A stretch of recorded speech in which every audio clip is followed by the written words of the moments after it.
On s'intéresse de plus en plus à la très haute altitude parce que c'est une tranche qui est de plus en plus utilisée. D'abord, l'utilisation débridée des Russes de l'hypervélocité en Ukraine, mais aussi l'affaire des ballons chinois, dont on a tous entendu parler, tout début 2023, qui a été comme un déclic. Et puis le dernier point, ce sont les raids israéliens de 2024, qui très largement ont utilisé au travers de leurs armements la très haute altitude pour pouvoir frapper dans la profondeur du territoire iranien.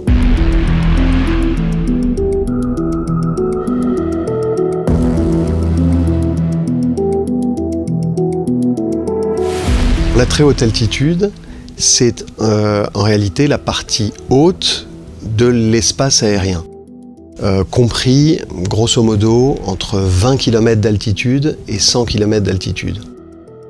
Alors quels sont les types d'objets que l'on retrouve dans la très haute altitude? Vous avez d'un côté ce qu'on appelle les High Altitude Permanent System, HAPS, qui sont grosso modo, à l'exception du U-2 bien connu, qui reste un avion, eh bien les ballons. Et puis vous avez de l'autre côté du spectre, eh bien l'ensemble des objets qui se sustentent à ces altitudes grâce à leur vitesse. Et donc ils atteignent des vitesses supersoniques, hypersoniques, et on retrouve principalement des armements, des missiles hypervéloces. Début 2023, un ballon chinois est repéré dans le ciel des États-Unis et intercepté le 4 février par un avion de chasse américain F-22. Comment un ballon, utilisé par la Chine potentiellement à des fins d'espionnage, a-t-il pu stationner au-dessus des États-Unis plusieurs jours ? Ce sont bien les particularités aérodynamiques liées à la très haute altitude qui le permettent. Cette zone permet effectivement aux engins d'être soit extrêmement lents, comme ces ballons qui font partie de la famille des HAPS, les High Altitude Permanent System, soit d'être extrêmement rapides, comme les missiles hypervéloces utilisés par la Russie dans la guerre d'agression qu'elle mène contre l'Ukraine.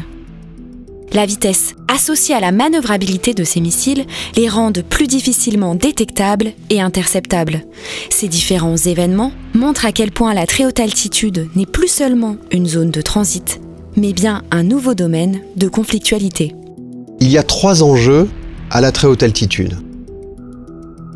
D'une part, un enjeu de souveraineté, d'autre part, un enjeu de supériorité opérationnelle, et enfin, un enjeu de coopération. Il y a une ambiguïté juridique autour de la très haute altitude.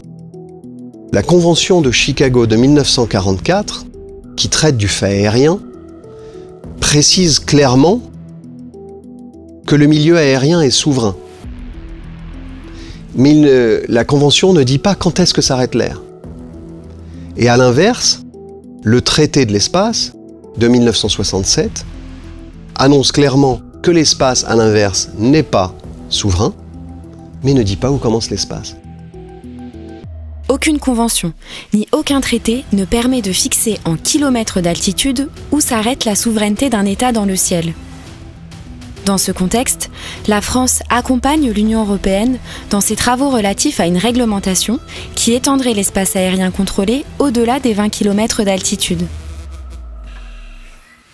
En attendant, la très haute altitude est déjà un domaine de conflictualité où la France doit conserver sa supériorité opérationnelle. Si les armées françaises peuvent agir très haut, elles ne sont pas toujours en mesure de détecter et d'intercepter les objets jusqu'à la ligne des 100 km d'altitude. Nos chasseurs sont capables de monter à une certaine altitude. Nos systèmes sol-air sont améliorés aujourd'hui et augmentent leurs altitudes d'interception et étendent leur capacité vers l'hypervélocité. Nos radars, je pense aux radars des frégates par exemple, mais pas que, s'intéressent de plus en plus aux vitesses lentes et aux vitesses rapides, et donc s'adaptent au fur et à mesure de nos développements. Mais aujourd'hui, nous avons l'intention d'accélérer les choses en se préoccupant de plus en plus des questions de très haute altitude qui se développent, et également en développant des capacités de très haute altitude au travers des HAPS et de l'hypervélocité. L'objectif étant de profiter de l'avantage militaire offert par la très haute altitude. une plus longue portée des armements, une permanence de plusieurs mois pour les HAPS et une meilleure survivabilité des objets qui y transitent. Et le troisième enjeu, c'est, comme souvent, un enjeu de coopération. De coopération d'un côté avec nos alliés, au travers de l'OTAN par exemple, mais aussi avec nos alliés de l'Union européenne, parce que nous développons ensemble des capacités en commun pour diminuer le coût de développement de ces capacités. Nous coopérons également avec nos partenaires industriels. En coopération avec la société Emeria et le CNES, par exemple, la France devrait pouvoir se doter d'un ballon stratosphérique manœuvrant, le Ballman. Ce ballon pourra réaliser des missions de surveillance, de télécommunication et de détection des dangers potentiels depuis la très haute altitude. Des planeurs hypersoniques, comme le VMAX, sont aussi en cours de développement. L'ensemble de ces ambitions est présenté par l'armée de l'air et de l'espace, avec pour objectif de publier une stratégie ministérielle de maîtrise de la très haute altitude en 2025.